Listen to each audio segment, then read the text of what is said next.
Chers amis de Reba FM, chers auditeurs de Reba FM, chers internautes, j'ai choisi aujourd'hui de vous parler d'un sujet, de revenir sur un sujet qui doit nous interroger. Nous devons nous interroger sur cette apparition soudaine du terrorisme dans notre région. Je vous en ai parlé au Mozambique, mais hier, on a entendu parler d'un terroriste à Mayotte qui serait un Palestinien qui a attaqué un policier. Heureusement, sans trop de gravité, semble-t-il. Alors, qu'est-ce qui se passe? Quand on sait que chaque fois qu'on a parlé de terrorisme, des régions, des peuples ont été déstabilisés pendant des décennies, souvent, le financement de ce terrorisme-là avait pour origine des puissances occidentales ou des pays arabes, l'Arabie Saoudite. À un moment donné, on a parlé du Qatar, auxquels les puissances occidentales ne disent rien. Il y a eu la parenthèse afghane en Afghanistan où les Russes sont allés se brûler les doigts et les jambes. Alors, le Mozambique, c'est le pays où beaucoup de Comoriens ont leurs origines. Msumbiji, c'est le Mozambique, c'est juste en face. Et pourquoi je m'interroge? Et pourquoi j'engage l'élite de la diaspora et celle qui est ici à poser les questions, à enquêter, à demander et à se demander pourquoi maintenant? Quand on dit terrorisme, il y a toujours des richesses quelque part, ou une région très stratégique. Nous savons que le pétrole est là, les réserves importantes de gaz sont là. Qu'est-ce qui est étonnant? Cette région du Cabo Delgado, cette province du Mozambique, qui a une superficie de 80 000 environ kilomètres carrés, une population de 2 millions d'habitants et à majorité musulmane. Elle n'est pas riche. Ce n'est pas comme dans d'autres régions où on peut dire que pour acheter des armes, ils vendent du pétrole en contrebande, de la drogue ou ceci ou cela. Alors d'où viennent les armes? Tant d'armes. Vous verrez souvent que les vidéos que nous voyons ne sont pas très explicites. Il est impensable de croire que depuis 2017, on dit qu'il y a eu les premières attaques. Des armes viennent par la mer. Pourquoi? Parce que le canal de Mozambique est la voie d'eau, en tout cas l'une des voies d'eau les plus surveillées au monde, parce que c'est là où se passent des grands pétroliers, des grands porte-conteneurs, et c'est une région très très surveillée aussi au nord, parce que les grands pays, et pas seulement occidentaux, mais les Russes et les Chinois aussi, ont lutté pendant longtemps, ont presque anéanti les pirates somalis. Donc il y a une surveillance très très importante là. En ce qui nous concerne même aussi, notre pays fait partie de la COI où il y a aussi une structure qui surveille cette partie. Qu'il y ait quelques armes qui arrivent dans la région, c'est possible, mais des arsenaux importants, tels qu'on s'imagine, pour armer les terroristes dans des combats généralisés dans des régions et des villes, il faut s'interroger. Il faut ne pas connaître la Tanzanie pour croire qu'un approvisionnement régulier pourrait passer par la Tanzanie. Ça n'est pas vrai. Ça n'est pas possible.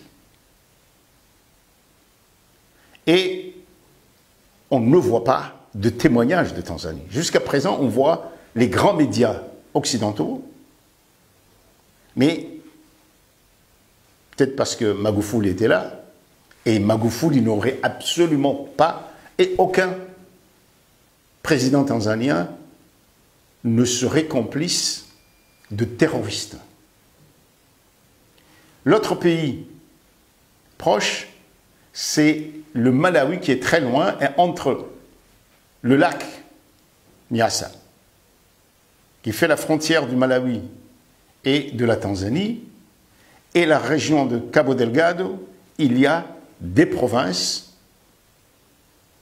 qui sont en majorité chrétiennes, et des distances très très importantes. Donc, d'où viennent ces armes? Comment se fait-il qu'aujourd'hui, il y ait des terroristes qui sont autant armés dans une province, comme je dirais, assez enclavée?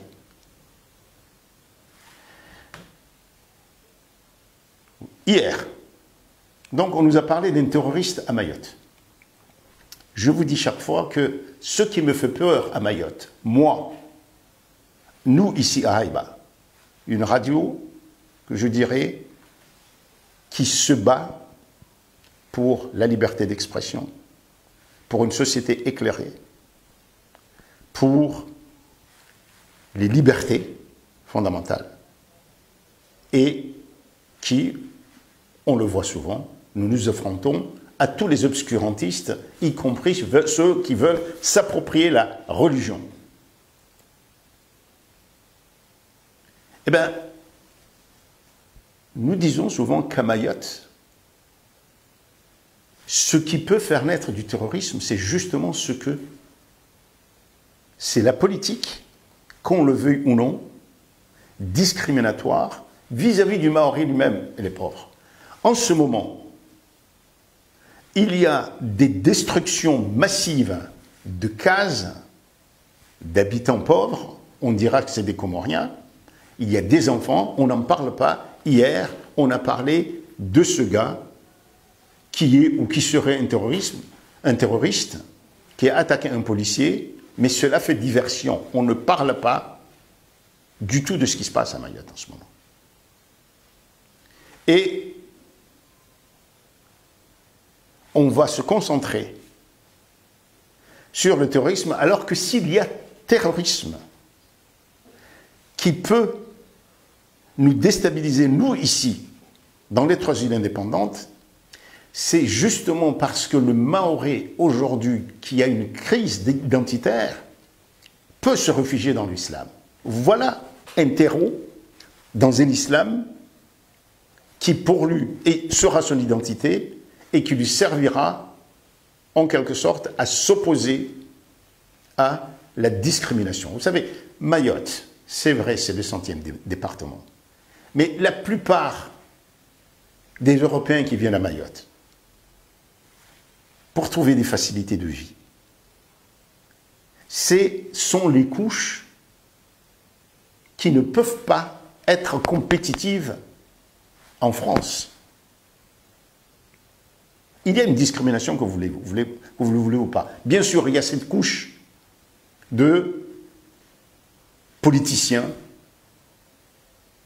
qui vivent très largement au-dessus des pauvres.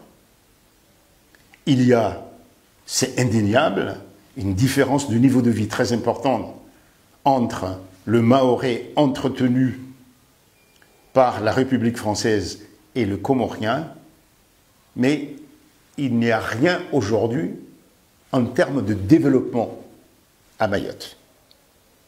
C'est une île qui est entretenue par la métropole, comme ici on est entretenu par la diaspora et d'autres. Mais au moins, il y a un sentiment national. Donc, je ne veux pas m'éterniser, mais je vous conjure, je vous en conjure, ne gobez pas les informations sur le terrorisme sans vous poser des questions. À qui profite ce terrorisme? Parce que partout, le terrorisme a été, même Ben Laden, a été créé par les Américains. Vous le savez.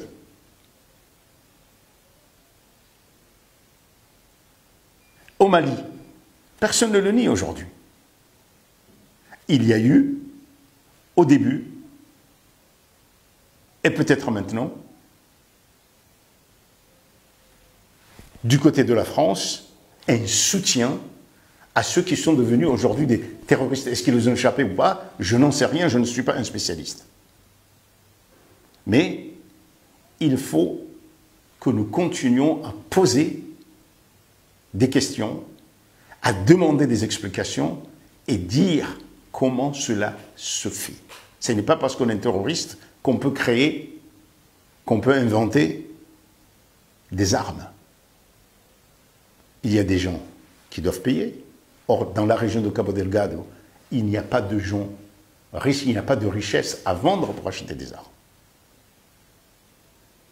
C'est un pays qui a été... Le Mozambique a été isolé pendant longtemps, donc les habitants n'ont pas de réseau à l'extérieur. Alors qui